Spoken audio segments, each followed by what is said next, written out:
Hi, good morning, and thank you guys for tuning in to Your Come Up, where on Your Come Up, we talk about all topics to help you come up: business, finance, personal, spiritual, and physical. Now, in terms of dating, I believe if your dating life is good, it translates into other aspects of your life. So this is your first time here? Thank you for watching. Good morning, Sheena. How you doing today? Good morning, Nathan. I'm doing great. How are you doing? Pretty good. Thank you for asking. Well, for the people that are watching, in 60 seconds or less, tell us a little bit about yourself.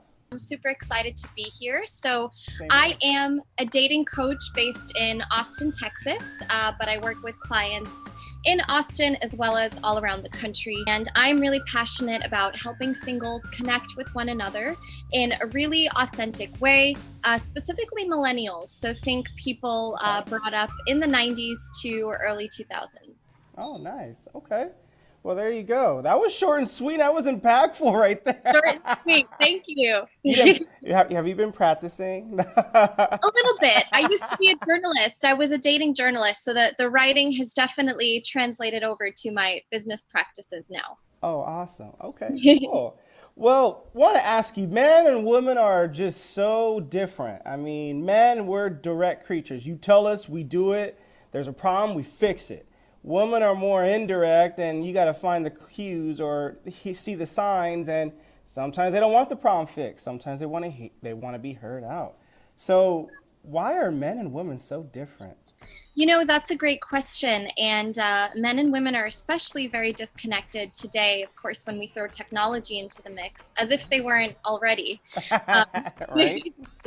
yes, and I love how you say that men are problem solvers. The way I speak about it as a dating coach is men tend to be more logical, whereas women tend to be more emotional. And so what you have is these two genders operating from these two very different perspectives. And we have really highly emotional beings and highly logical beings coming together. Of course, they're going to clash. Love is both emotional and logical.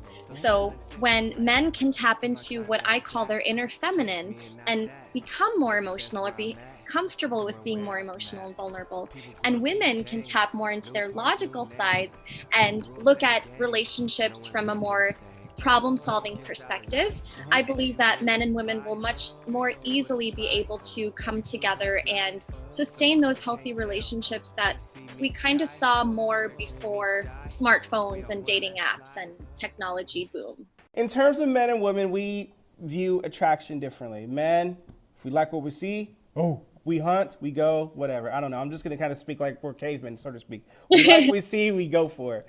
Yes. Woman attraction is different. It's not physical, it's emotional. So they want that attraction built, or you have to build that attraction with them. How does a man exude a vibe that will make her go crazy, crave you, wild for you? I mean, I'm probably putting a little too much on it, but how does a man exude a vibe that makes her want you, that builds attraction?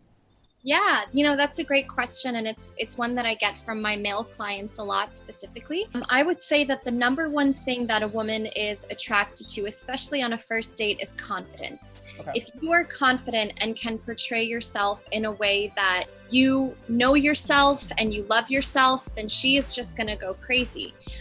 If you feel like you're a little bit hesitant about who you are, what you have to offer, then she's going to sense that energy, and she is going to trust you or not trust you as little as you trust yourself, if that Right. makes sense. Right. One big thing that really matters to women is actually smell.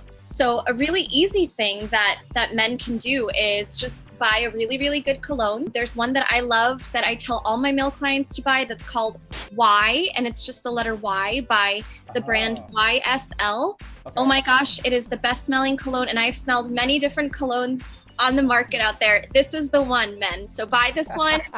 You will go crazy for it. Does Y stand for yes when she smells it? I don't know. Exactly. You already know. Okay. That's exactly it. Okay.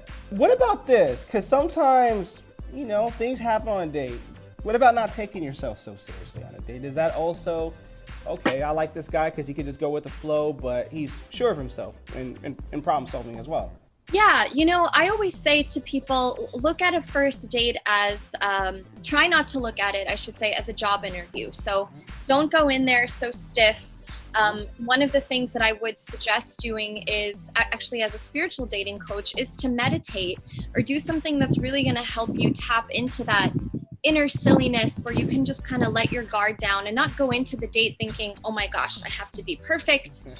Being confident and being perfect are two completely different things, right? So perfection doesn't exist. No, Just be exactly, and just be yourself and go with minimal expectations. The more you can release your expectations and just go with the flow, the more fun you're going to have on the date and the less you'll be disappointed if it isn't a love match. Do you encourage this as a dating coach? Because I encourage this as a male. What loosens me up in a good way, because I'm a happy-go-lucky guy.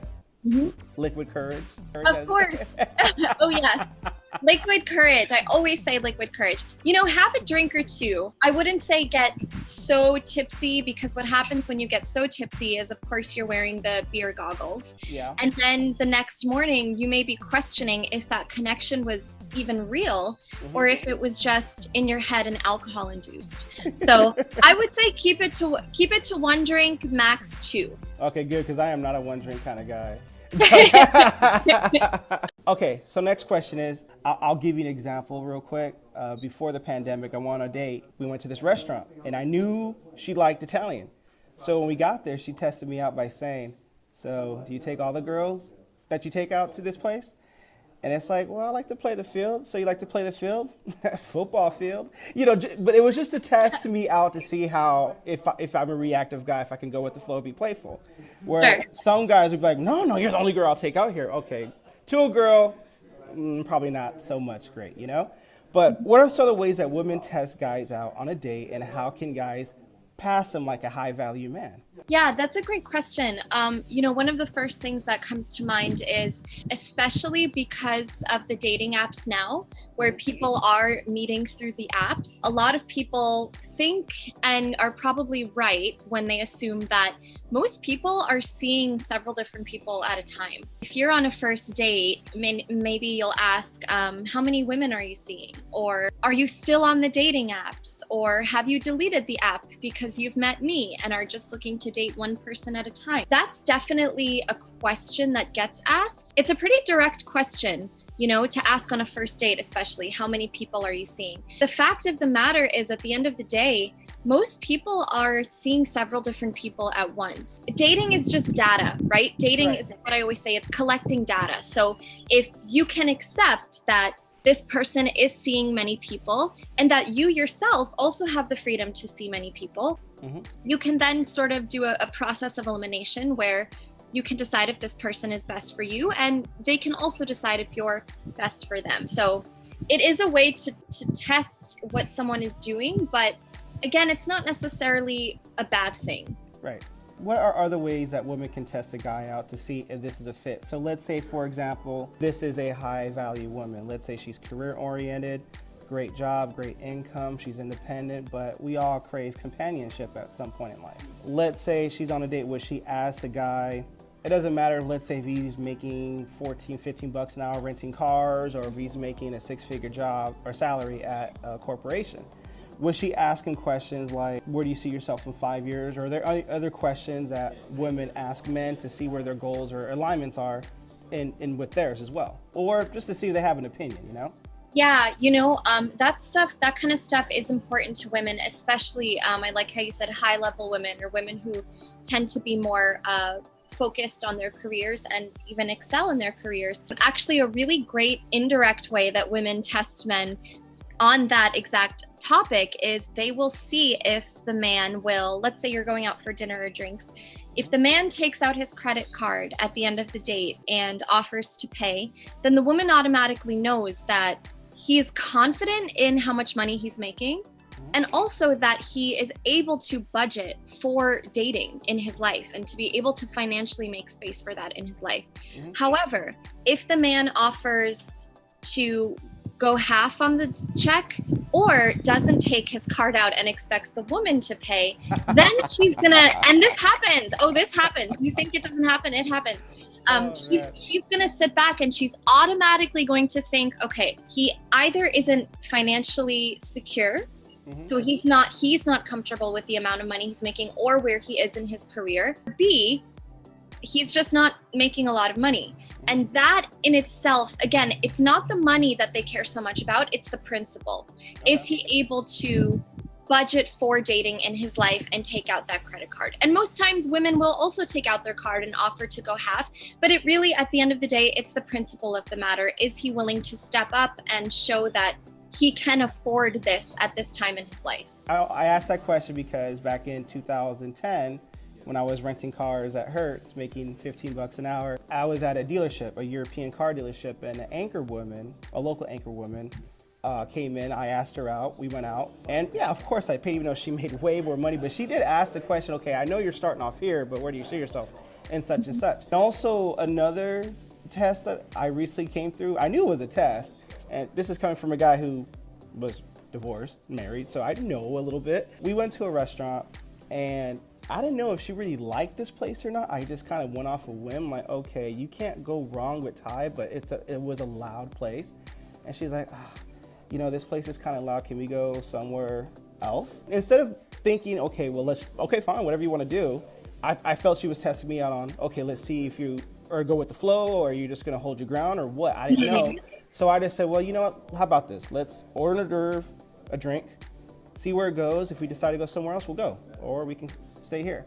To this day, I don't know if that was a test. I believe it was, but do women do that as well? Like, let's say they go on a restaurant, hey, let's try something else out before you even get a chance to see what the waiting time is? Yeah, you know, I think another, again, it depends on the woman, and women have different priorities and values, but at the end of the day, I think that women would like for their man to be just a little bit flexible and a little bit go with the flow. And if you ever look at any healthy or long-term relationship of your friends, or if you have family members, women they tend to wear the pants many times, you know. In the family household, I always say that women are the backbone, right? They are the mothers, they are the caretakers, the nurturers.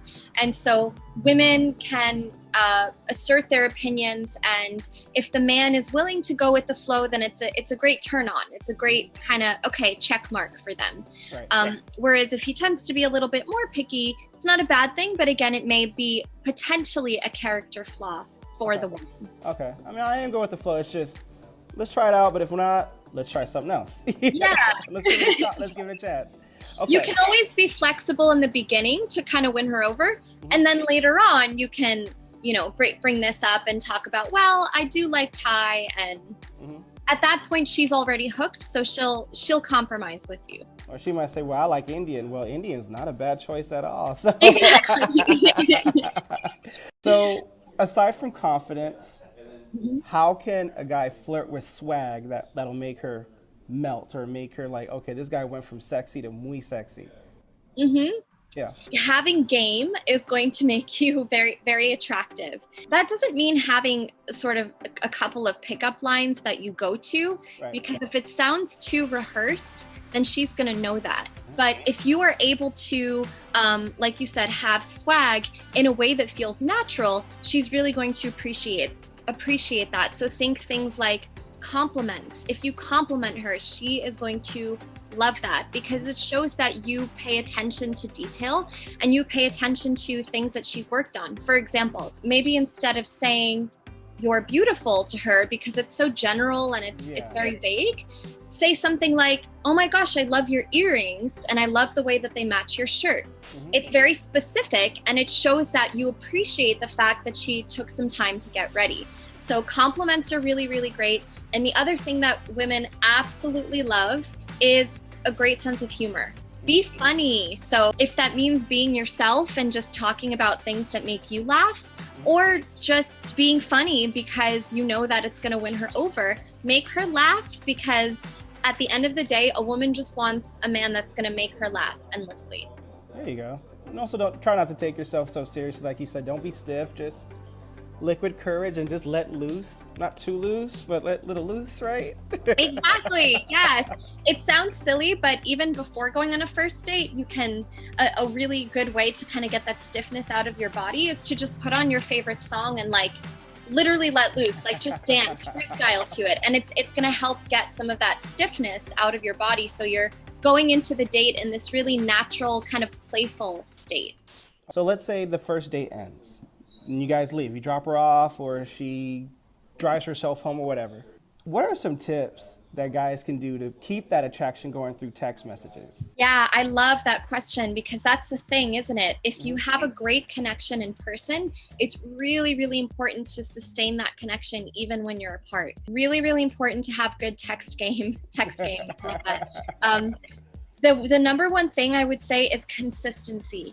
Be consistent. So don't go on this first date and then not text her for 5 days because she's going to be wondering, where is he? We had this great connection and now it's like, boom. Is it him? Is it me? Or what? Exactly. She's going to be all up in her head. She's going to feel anxious. It's, oh my God, she's going to be talking to her girlfriends, drinking wine. She's going to be a mess. It might be tequila after that, on the 6th day. Exactly. Oh God. Oh yeah.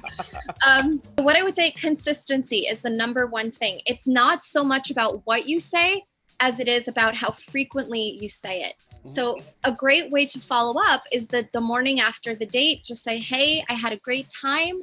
I would love to see you again, and make that plan. Make it right then and there so that you're already showing that there's some kind of rhythm, because consistency brings that rhythm. And in dating, rhythm is so, so, so important. So, okay, let's say you wait a day.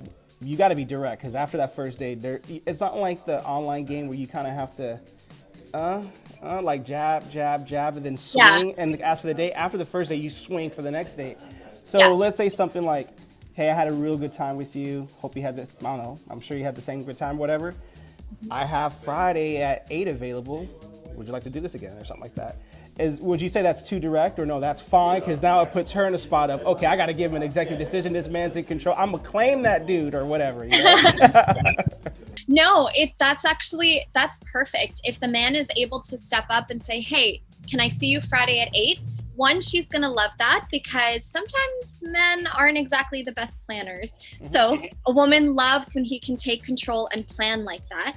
And two, remember that because you're still dating and it's still a first date, she's probably still seeing other people. And she doesn't know, right? And she doesn't know if you are. So her weekend might fill up quickly. So if you do really want to see her, it's really, really smart and effective to make that plan and get it on the calendar. When girls ask if a guy is seeing someone or are you seeing other people, let's say you are, should just be upfront and say, yeah, I am, but may the best woman win, or no, that's kind of too much right there. Or because if a girl said, yeah, I'm seeing other guys, and I'll just confidently will say, hey, cheers to that, may the best man win, and just kind of have a good time from there. It's just the first date. It's not marriage. You're not trying to put a ring on it.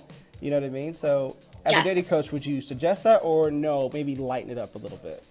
I would always suggest being honest, exactly the way you answered it, being honest, don't lie, but being playful about it. So be honest. You can say, I'm seeing other people. You want to be honest with her, because at the end of the day, lying it's not going to benefit either party. You'll get caught up eventually. Exactly. Yes. So be honest, say, hey, I am seeing other people, but again, it's just a first date. So it's probably to be expected. Okay. You could say something really cute like that afterwards, like, may the best woman win. But if you want to be completely honest and direct, you can just say, hey, I'm seeing other people, and I'm just trying to figure out who or what is the best match for me. And especially if that's coming from a man, a woman's going to appreciate that, because remember, women really, really appreciate emotions and emotional vulnerability. So if he can be honest with her about what he's doing, she will appreciate it. Plus, there's something about that it affects their endorphins level, like, oh, you're not okay?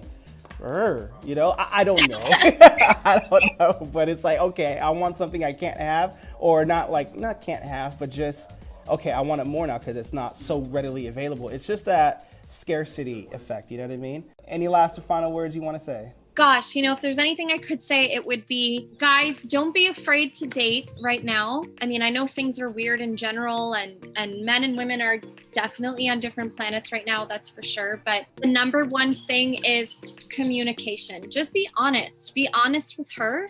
And like I said, even if you're seeing other people or you're not making a lot of money right now, whatever it is, be upfront with each other, and there's always a way to work around it. That's how relationships work in general. So be effective in your communication and don't be afraid to be yourself. Very true. Thank you for your time today, Sheena. Thank you so much, Nathan. No problem. And thank you guys for watching, and see you next time.